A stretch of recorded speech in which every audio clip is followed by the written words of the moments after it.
Good morning student. हम बात कर रहे थे रघुवीर सहाय अर्थात फिराक गोरखपुरी के द्वारा लिखी गई रुबाइयों की और गज़ल की। हमने हमारी पिछली क्लास में इनकी रुबाइयों के बारे में जानकारी प्राप्त की तथा दी गई रुबाई का हमने अर्थ ग्रहण किया कि किस तरह से वो वात्सल्य भाव से परिपूर्ण है। अब हम बात करते हैं इनके द्वारा प्रस्तुत की गई गज़ल। इस गज़ल के अंतर्गत फिराक गोरखपुरी ने क्या प्रकट किया है ये मैं आपको बता दूं कि फिराक गोरखपुरी की यह गज़ल व्यक्तिगत प्रेम पर आधारित है। मतलब एक इंडिविजुअल आदमी जो प्रेम करता है तो उस व्यक्तिगत प्रेम पर आधारित है। यद्यपि गज़ल का हर शेर अपने आप में स्वयं में स्वतंत्र अर्थ रखता है, फिर भी पूरी गज़ल में एक संगति है। संगति यानी साथ साथ दिखाई दे रहा है। अगर हम इस पूरी गज़ल को एक सार के रूप में देखें तो यहाँ पर देखिए, प्रारंभिक जो शेर प्रस्तुत किया गया है उसके अंतर्गत फूलों की कलियों से नया रस छलकने लगा है, चारों ओर सुगंध फैल रही है। दूसरे शेर के अंतर्गत रात के सन्नाटे में तारे आंखें झपकाते हुए दिखाई दे रहे हैं, मानो खुद सन्नाटा भी कुछ बोलता सा दिख रहा है। कवि की किस्मत खराब है कि उसे प्रिय का प्रेम उपलब्ध नहीं है। अब जो लोग कवि के प्रेम को लेकर निंदात्मक टिप्पणी करते हैं वे वास्तव में कवि को बदनाम करने के बजाय स्वयं बदनाम हो रहे हैं। प्रेम के कारण विवेकवान कवि को दीवानगी की हद तक जाना पड़ रहा है।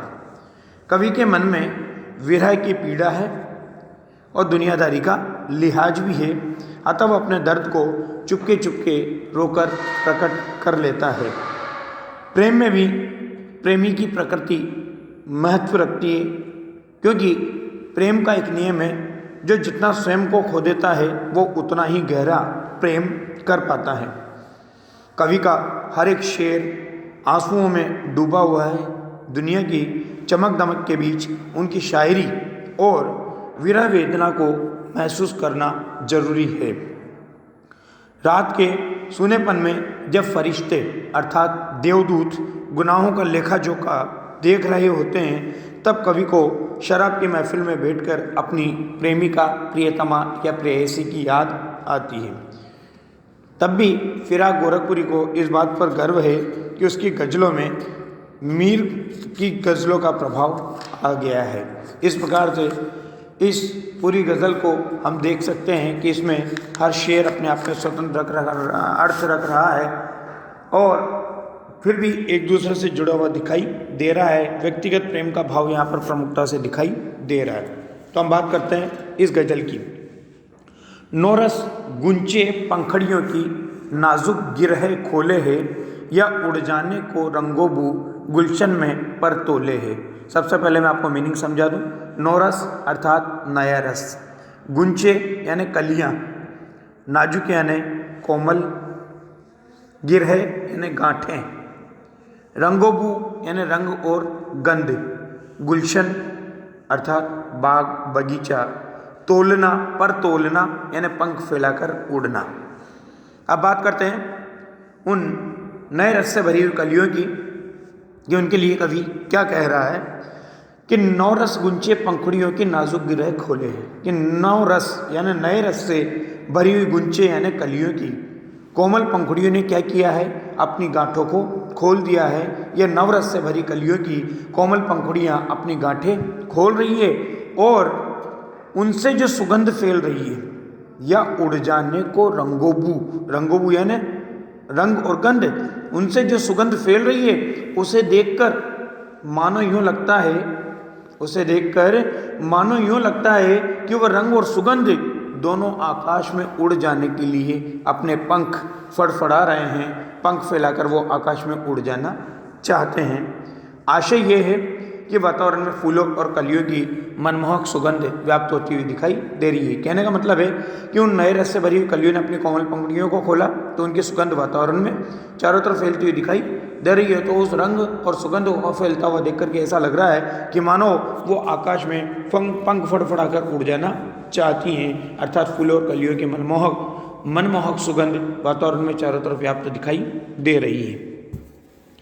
अब देखिए अगले शेर के अंतर्गत कवि ने रात्रि काल का चित्रण करते हुए कहा कि तारे आंखें झपकावे हैं, जर्रा जर्रा सोए हैं, तुम भी सुनो हो यारो, शब में सन्नाटे कुछ बोले हैं। यहाँ पर देखिए पहले मीनिंग समझा देता हूँ। झपकावे यानी बंद करना और खोलना, जर्रा जर्रा यानी कण कण, शब यानी रात, सन्नाटा यानी मौन, चुप्पी जिसे कहा जाता है। तो कवि क्या कह रहा है, रात ढल रही है, ढलती हुई रात है, तारे भी मानो आंखें झपका कर सोना चाहते हैं। कि तारे आंखें झपकावे, कि मानो तारे भी आंखें झपका कर सोना चाह रहे हैं, और प्रकृति का कण-कण मौन है, मानो वो प्रकृति का कण-कण भी सोया हुआ दिखाई दे रहा है। और उस समय में कवि को किसकी याद आती है, अपनी प्रियतमा की याद आती है।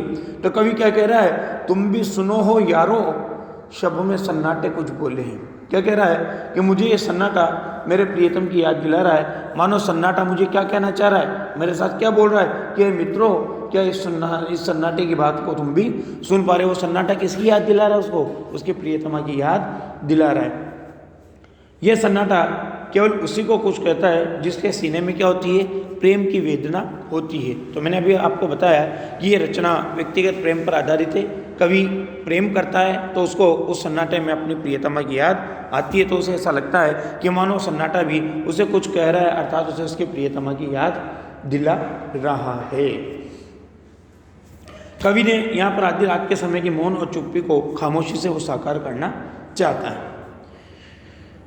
आगे देखिए तीसरा शेर यहाँ पर अपनी किस्मत को दोषी बता रहा है, किस्मत को कमज़ोर बता रहा है, और कह रहा है कि हम हो या किस्मत हो हमारी, दोनों को एक ही काम मिला, किस्मत हमको रो ले वे है, हम किस्मत को रो ले हैं। क्या कह रहा है कवि, कवि कहता है कि मैं और मेरी किस्मत, हम हो या किस्मत हो हमारी, मैं और मेरी किस्मत दोनों एक जैसे हैं। कैसे कि दोनों अभाव और असफलता के कारण हमेशा रोते रहते हैं, सदा रोते रहते हैं। क्यों, क्योंकि कवि के जीवन में कुछ है नहीं और उसके किस्मत से उसे कुछ मिला नहीं, तो उसका जीवन अभावों और असफलताओं से भरा हुआ है। तो उसके बारे में कवि कह रहा है कि हम हो या किस्मत हो हमारी, दोनों को एक ही काम मिला, कि मैं हूँ या मेरी किस्मत हो, दोनों एक जैसे हैं। दोनों अभाव और असफलता के कारण सदा रोते रहते हैं। दोनों को मानो एक ही काम मिला हुआ है, कौन सा, रोने का। और फिर क्या कहता है, किस्मत हमको रोले हुए है, हम किस्मत को रोले हैं। कि मेरी किस्मत मानो मेरी हालत देखकर मुझ पर रोती है, और मैं अपनी बुरी किस्मत को देख करके रोता हूँ। कवि का आशय यहाँ पर यह है कि मेरे जीवन में असफलता और निराशा के अतिरिक्त कुछ भी नहीं है। कवि और उसकी किस्मत में यहाँ पर मुख्य समानता ये बताई गई है कि दोनों निराशा के गहरे अंधकार में डूबे हुए हैं। कवि का भाग्य कवि की बदकिस्मती को देख देख कर रोता रहता है, यह कवि की दुर्दशा को देखकर आंसू बहाता रहता है। कवि अपने बदकिस्मती पर खूब रोता और पछताता है। इस शेर का आशय अगर देखें तो यह है कि कवि अपने दुर्भाग्य पर आंसू बहा रहा है। उसके जीवन में निराशा ही निराशा है, पराजय ही पराजय है। अब बात करते हैं आगे। देखिए चौथा शेर है इनका कि जो मुझको बदनाम करे है, काश वे इतना सोच सके, मेरा पर्दा खोले है या अपना पर्दा खोले। काश यानी ऐसा हो सकता तो, पर्दा यानी रहस्य, छिपी हुई भावनाएं। कवि यहाँ पर क्या कह रहा है कि जो मुझको बदनाम करे है, काश वो इतना सोच सके। कहने का मतलब है बदनाम करने वाले कौन लोग, मित्र, संबंधी, इर्द गिर्द रहने वाले या ईर्ष्या करने वाले लोग।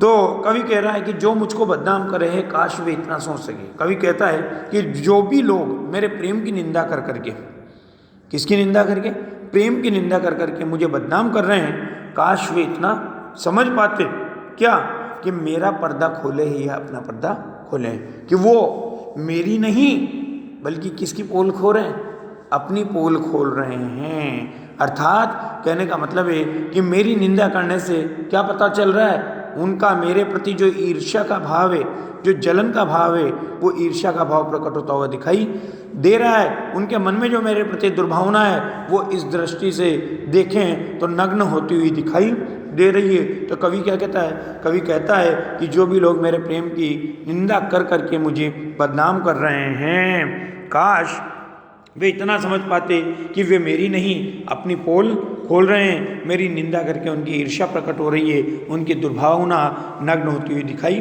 दे रही है। यहाँ पर देखिए, अगर हम बात करते हैं तो पर्दा खोलने वाले या बदनाम करने वाले लोग कौन होंगे? उसके मित्र, संबंधी, इर्द गिर्द रहने वाले या ईर्ष्यालु जन। कवि के दुश्मन, कवि ये नहीं सोच पाते होंगे कि कवि की बदनामी करके वो क्या कर रहे हैं? अपनी पोल खोलते हैं, न कि कवि की। कवि के दुश्मन कवि की बदनामी करते हैं, उसके छिपे हुए दोषों का पर्दाफाश करते हैं। कवि के दुश्मन वास्तव में अपनी कमजोरी का पर्दाफाश करते हैं, वे कवि की बदनामी को करके क्या करते हैं? उसके प्रति अपनी दुर्भावना और ईर्ष्या को प्रकट करते हैं। इस शेर में क्या है? ऐसे निंदकों पर जबरदस्त प्रहार किया गया है, क्योंकि संसार में क्या है?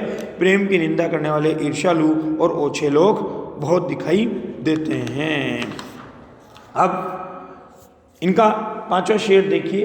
प्रेम के लिए कवि क्या क्या समर्पित कर देना चाहता है, लुटा देना चाहता है, उसको यहाँ पर बताया गया है। बहुत महत्वपूर्ण है आपका ये शेर। तो क्या गया है? ये कीमत भी अदा करे हैं हम बदुरुस्ती ए होशो हवाश, तेरा सौदा करने वाले दीवाना भी होले है। पहले मीनिंग समझ लो कि अदा करना यानी देना, बदुरुस्ती ए होशो हवाश यानी पूरे विवेक के साथ, बदुरुस्ती ए होशो हवाश यानी पूरे विवेक के साथ, सौदा करना यानी चाहने वाले, प्रेम करने वाले, दीवाना यानी पागल या अलमस्त। अब क्या कह रहा है कवि? देखो कि कवि कह रहा है ये कीमत भी अदा करे हैं हम बदुरुस्ती होशो हवाश। कवि कहता है कि हे प्रिय, हम अर्थात मैं पूरे होशो हवाश के साथ तुम्हारे प्रेम की कीमत को अदा करना चाहता हूँ, ये तुम्हारे प्रेम की कीमत चुका रहा हूँ, या तुम्हारे प्रेम की कीमत दे रहा हूँ। क्यों? क्योंकि प्रेम के पीछे क्या होता है? समर्पण का भाव होता है। तो कवि उसी को यहाँ अभिव्यक्त कर रहा है कि जो भी प्रेम में डूबता है, कवि क्या कह रहा है कि तेरा सौदा करने वाले यानी प्रेम में डूबने वाले, कि जो भी प्रेम में डूबता है वो क्या हो जाता है? वो दीवाना भी हो जाता है। आशय ये कि कवि पूरे विवेक के साथ अपनी प्रिया के प्रेम में दीवाना हो चुका है या वो हुआ है। अब बात करते हैं एक बार दोबारा कि कवि कहता है कि ये कीमत भी अदा करें हम बदुरुस्ती होशो हवाश, कि मेरी प्रियतम, मैं पूरे होशो हवाश के साथ तुम्हारी प्रेम की कीमत दे रहा हूँ। जो भी प्रेम में, क्योंकि इस संसार का नियम है कि जो भी प्रेम में डूबता है वो इस संसार में क्या हो जाता है? दीवाना हो जाता है। उसे दीवाना कहते हैं, उसे अलमस्त कहते हैं। आशय ये है कि कवि पूरे विवेक के साथ अपनी प्रिया के प्रेम में दीवाना हो चुका है। कवि यहाँ पर देखो प्रेम की कीमत अपनी दीवानगी से देता हुआ दिखाई दे रहा है। उसने स्वयं को प्रिया के प्रेम पर न्यौछावर कर दिया है। सौदा करने का आशय यहाँ पर है कि प्रेम में अपना बनाने की कीमत देना। और प्रेम में क्या होता है? दीवानापन होता है। इस मनोदशा में वह स्वयं को पूरी तरह से प्रेम पर न्यौछावर करना चाहता है। क्योंकि अगर हम बात करते हैं तो कवि ने भी हमें एक बार कहा था कि लाली मेरे लाल की जित देखो तित लाल, लाली देखन में हो गई मैं भी हो गई लाल। कि जो प्रेम में डूबता है उसे चारों तरफ प्रेम ही प्रेम दिखाई देता है। धन्यवाद। बाकी आगे